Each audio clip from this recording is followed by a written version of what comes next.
Staying in the U.S., the issue of police misconduct has moved to the top of the public agenda there. Authorities throughout the country are looking for better ways to monitor and prevent behavior by officers that crosses the line. And at its most basic level, develop strategies to enable police to better police themselves.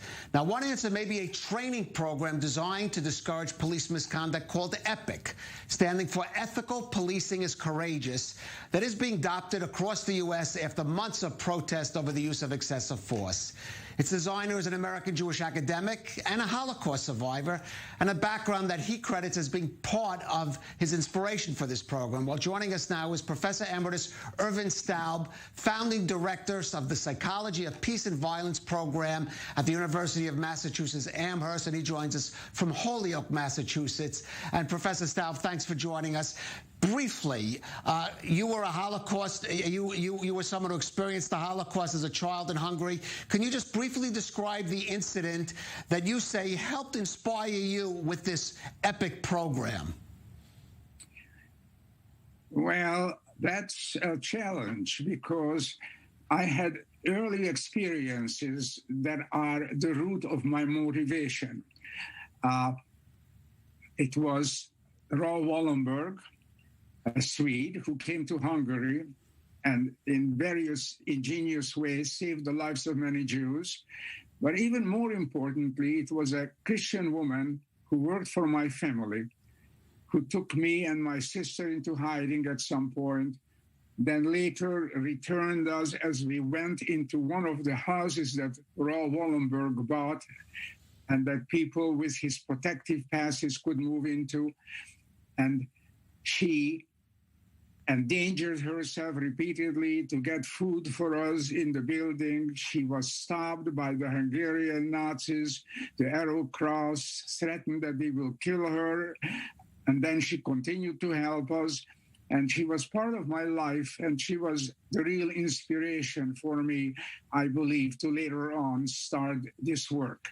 But I have worked on issues that provide the background to this training for over 50 years, doing research on active bystandership, studying mass violence and genocide and why violence evolves between groups and the role of bystanders in it. I want to ask you about that concept, active bystander, because that seems to be at the core of your training to get police to do something we know police are loath to do, which is to speak out and maybe against fellow officers. What is an active bystander? An active bystander is someone who is aware for the need to take positive action and who is in a position to take a positive action and does so. So we are talking about police officers who, when a fellow officer begins to do something harmful, if they see the beginning of this, they are going to take action to stop it. Or if they cannot stop it and it already started, then they intervene in order to stop it from its further progress. And this is very challenging. There are many police jurisdictions that have policies now that require peer intervention. But there is a big difference between a policy and the actual behavior, because the normal police culture requires an officer to help a fellow officer no matter what that fellow officer is doing, including harmful behavior.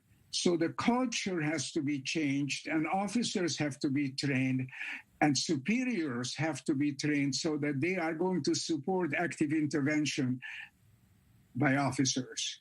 Right, and that is a challenge, as you know. I noticed this is called sometimes the blue wall of silence.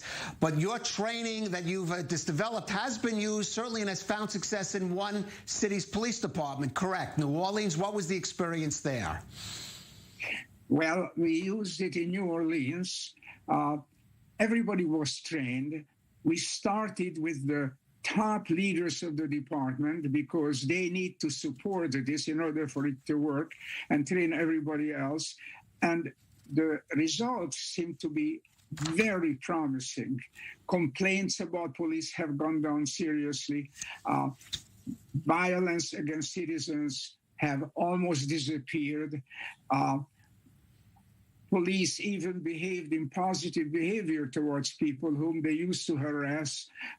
Very minimal sort of interventions seemed effective, like a police officer when he saw a fellow officer getting all heated up and about to charge demonstrators, putting his arm around the shoulder of that person. Officers even stopping themselves after they went through the training. A woman officer, for example, when she was arresting a woman and putting a handcuff on, and that woman spit in her face, said, "I did not retaliate. I told myself, epic, epic, and I just continued with the arrest, and I didn't do anything to harm that person." So it seemed to be very effective, and now it's expanding a great deal. We had 3 conferences, the last one a Zoom conference with about 400 attendees of high-level police who are interested in introducing this program.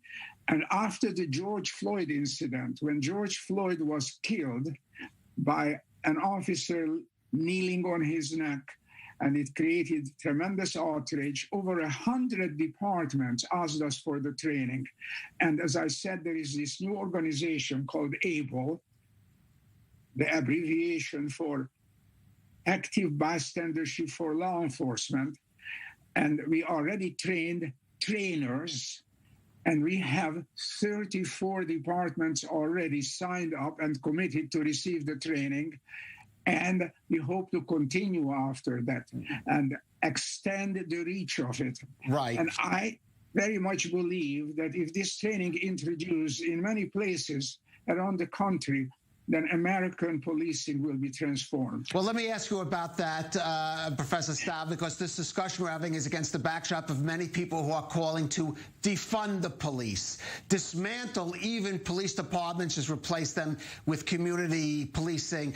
Your work seems to suggest that with proper training, the behavior, even what we think of some of the fundamental cause of police behavior can be changed.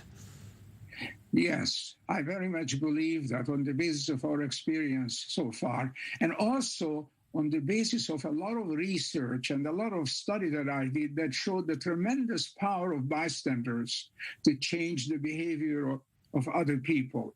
So, when people talk about defunding police, they are not talking about just getting police to become community policing, do community policing.